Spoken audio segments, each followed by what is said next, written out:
This is Pre-Calc, section 11.2, Arithmetic Sequences in Series. An arithmetic sequence is a special sequence in which each term after the first is obtained by adding a fixed number to the previous term. That's called an arithmetic sequence. And when I say adding a fixed number, sometimes we subtract a fixed number also. The fixed number is called the common difference, and the letter for that is D for difference. So 5, 9, 13, 17, etc. is considered arithmetic because we add 4 to get each successive term. So 4 is the common difference, or we would say D equals 4. To find the common difference, you just subtract the first term from the second, or the 9th from the 10th, or the 15th from the 16th. Subtract two successive terms. The easiest is just looking at the first and the second. So subtract the first from the second. Not the other way around, the first from the second. So that's 9 minus 5 is 4. Or I could do 17 minus 13. That is still 4. And in symbols, your common difference is some term, take away the term right before it. So find the common difference for this. In some cases, you can just look and see what you're doing. I can see that I am adding 2, so the difference is 2. But if you need to use the formula says take the second term, which is negative 7, and subtract from it the first term. Minus and minus goes to plus, and that's why the difference is 2. So can we write the first 5 terms of an arithmetic sequence if the first term is 7, and the common difference is negative 3? That means we are subtracting 3 successively to get each new term. So 7 take away 3 is 4. 4 take away 3 is 1. 1 take away 3 is negative 2. And negative 2 minus 3 is negative 5. And there you go. There's your first 5 terms of the arithmetic sequence. Now, what if I asked you to find the 100th term of an arithmetic sequence? Go back to this one. Would you have liked to have counted this one out for the first 100 terms? Probably not. So there is a formula for finding any particular term of an arithmetic sequence. Very easy to use. The bad news is you do need to memorize. So if every problem you do for notes and for math lab, if you will write the formula down each time, you'll have it memorized. So we want to find the 100th term of a sequence if A1 is 6 and D is 3. Look in this formula here. Here's A1. A1 is 6. Common difference is 3. So we've got something minus 1. And this is A sub n. Now what is n in this case? N is 100 because we are looking for the 100th term. So we're looking for A sub 100.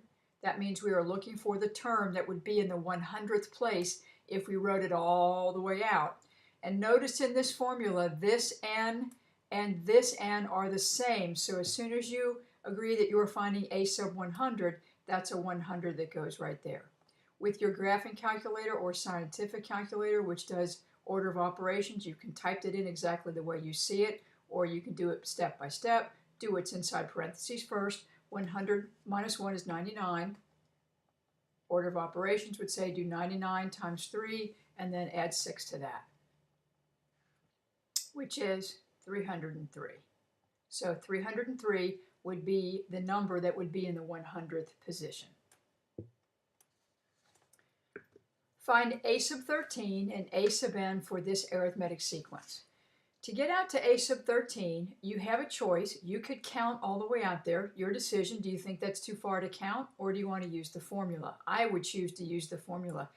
If they asked me maybe to find the 6th or the 7th, I'd count a little bit further out. But all the way out to 13, I'd rather just use the formula. So find A sub 13, then we'll find A sub n.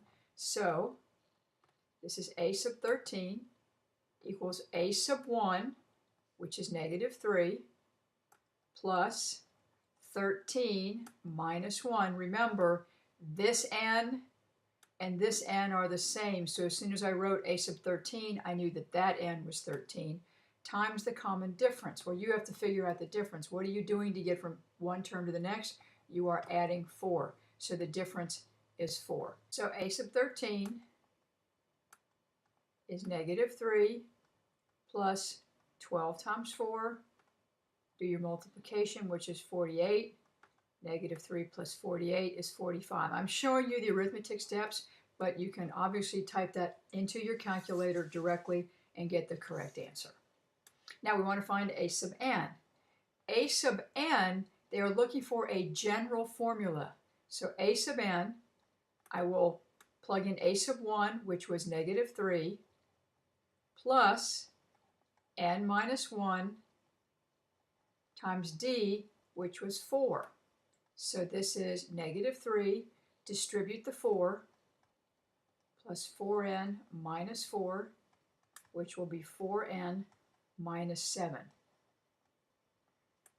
It says find a sub 18 and a sub n for this information. Very similar to the problem we just did, but we don't have an a sub 1. Start writing out my sequence, put a couple little blanks. A sub 2 is 9, a sub 3 is 15. I can easily get a sub 1 by looking at what the difference is between here and here. To get from 9 up to 15, I have added 6. So what did I add 6 to get 9? 3. So we've got A1 without having to do any formula things. Now this is just like the previous problem. We know that A sub 18, A sub 1 now is 3, n is 18 minus 1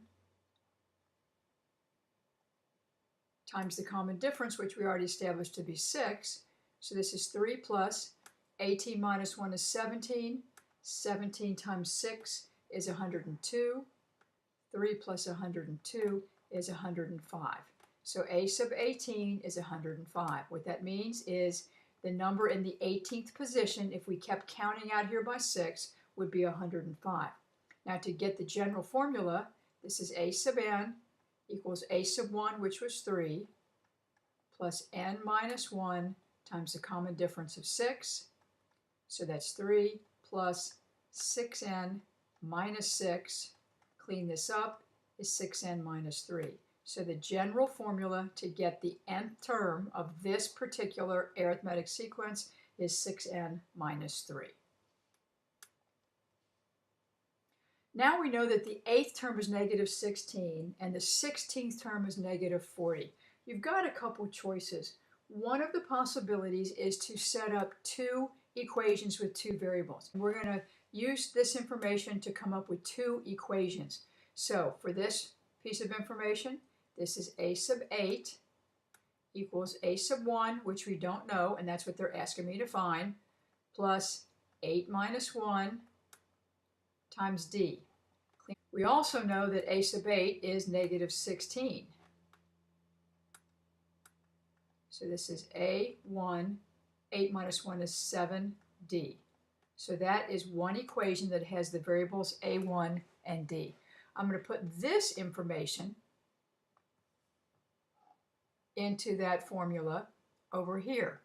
So that's a sub 16 equals a sub 1, which we don't know, plus 16 minus 1 times d. I will also now substitute in the fact that a sub 16 is negative 40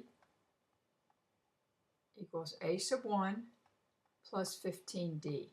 Notice we now have two equations with two variables, and they are the same two variables. So I'm going to take this blue equation and write it over here, right underneath it, and this is negative 16 equals a sub 1 plus 7d. Very easy to use elimination. If I multiply this whole equation through by negative 1, that's going to change these signs. That'll be plus, that'll be negative, that'll be negative. Negative 40 plus 16 is negative 24. The a1's cancel, equals 8d divided by 8, and d is negative 3. Now I can take that d and go into this equation or this equation. I prefer to go into this one just because I've got a little more room to work. So negative 16 equals a1 plus 7 times negative 3 is negative 21. To solve this for a, add 21 to both sides, and I get a1 equals 5. So there's my a1, and I can check it by plugging it back into this one, but it does check.